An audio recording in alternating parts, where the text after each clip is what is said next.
ఈరోజు దేవుని వాక్యము ఆదికాండము 8వ అధ్యాయము. దేవుడు నోవాహును అతనితో కూడా ఓడలోనున్న సమస్త జంతువులను సమస్త పశువులను జ్ఞాపకం చేసుకొనెను. దేవుడు భూమి మీద వాయువు విస్తరించినట్లు చేయుట వలన నీళ్లు తగ్గిపోయెను. అగాధ జలముల ఊటలను ఆకాశపు తూములను మూయబడెను. ఆకాశము నుండి కురియుచున్న ప్రచండ వర్షము నిలిచిపోయెను. అప్పుడు నీళ్లు భూమి మీద నుండి క్రమక్రమముగా తీసి పోవుచుండెను. 150 దినములైన తరువాత నీళ్లు తగ్గిపోగా 7వ నెల 17వ దినమున ఓడ ఆరారాతు కొండల మీద నిలిచెను. నీళ్లు 10వ నెల వరకు క్రమముగా తగ్గుచూ వచ్చెను.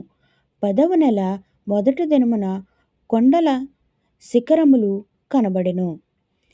40 దినములైన తరువాత నోవాహు తాను చేసిన ఓడ కిటికీ తీసి ఒక కాకిని వెలుపలికి పోవిడిచెను. అది బయటికి వెళ్ళి భూమి మీద నుండి నీళ్లు ఇంకిపోవు వరకు ఇటూ అటూ తిరుగుచుండెను. మరియు నీళ్లు నేల మీద నుండి తగ్గినవో లేదో చూచుటకు అతడు తన యొద్ద నుండి నల్ల పావురం ఒకటి వెలుపలికి పోవిడిచెను.